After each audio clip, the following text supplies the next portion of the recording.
So now let's get down to what everybody wants to know. The depth of the classes and what it's like. So here on the left hand side you have your DPS, your defensive, your primary element defensive, your health, your endurance. Show my stats. So this is my stats, like a more in-depth view of your stats. So your gold luck, your gear luck, your potion luck, your endurance regen per second, your damage bonus, stun chance, cooldown, crit damage, all these things that help you figure out if you're optimized. So now we go over to the skills, which feels like one of the more controversial things about the game. So you'll notice there are 4 rows here, or 5 rows. There's one row that starts in the middle, and then as you go, you get 2 skills next row, 1 skill the third row, 2 skills the next row, and then 1 skill in the final row. So one thing about this game is you don't have to chain these together. If you want to skip the second row, you can, and once you get to level 10, you can just use this skill if you so choose, or skip all of them and just go to here, or you max out, you put all skills into each one in a single row. Now if you'll notice on the build train, for example, it takes 3 skill points to unlock the tier 1 bonus, and then 3 more skill points, so 6 in total to unlock the tier 2 bonus, and then 10 in total to unlock the 3rd tier bonus. So each skill basically has 3 tiers. You can unlock the basic version of the skill and just give that ability to you, or you can go further into it to prioritize using that skill over some other skills that you have. Now every class has 2 skill trees. This is the conductor skill tree for the railmaster, and then I have the slammer skill tree, which is the melee abilities that my character has. So you'll see in this skill tree I have 2 to start with. I have a pound and a blasting charge, which is like a ranged ability, and then so it kind of gives you the ability to either play with a melee weapon or play with a ranged weapon, as you can carry every weapon in the game.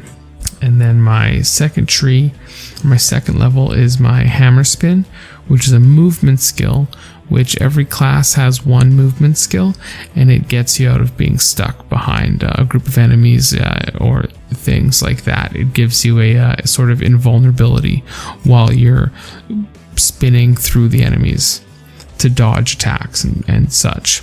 And then I have 2 more abilities, and then I have a third one, which torque swing.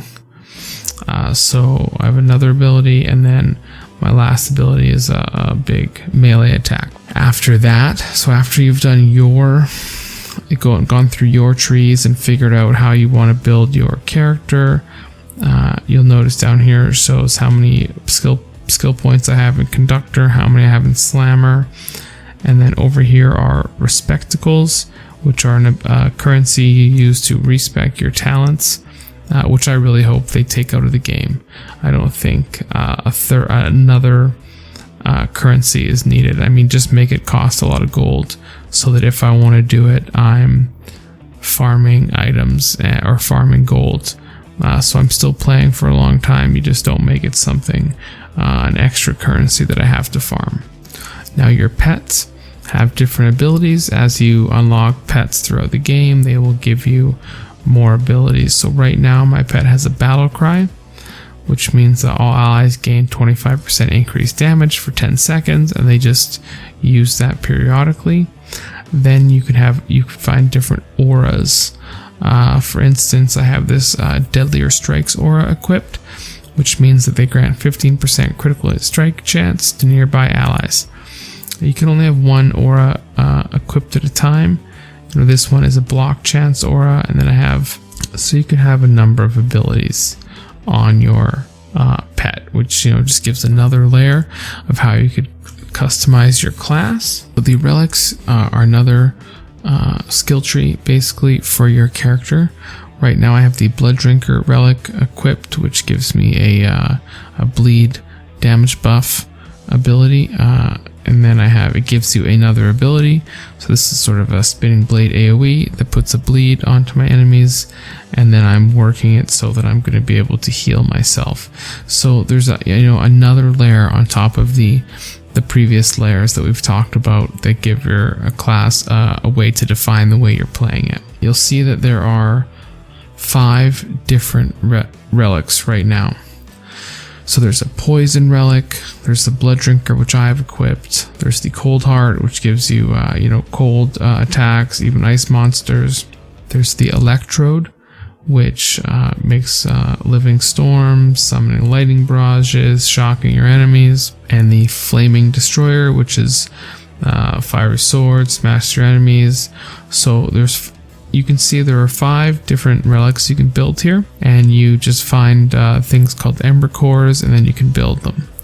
You can only have one equipped at a time. If you max one out and then you equip another one, you lose your skill points in the current one you had, which is kind of a negative feel to it. I think it's a very fun action RPG. I'm having a blast playing it. I will be streaming it on Mondays and Wednesdays, twitch.tv/beastnbrews. Link down below the video. And once again, please do subscribe to the channel. It really helps me out. Thanks for watching.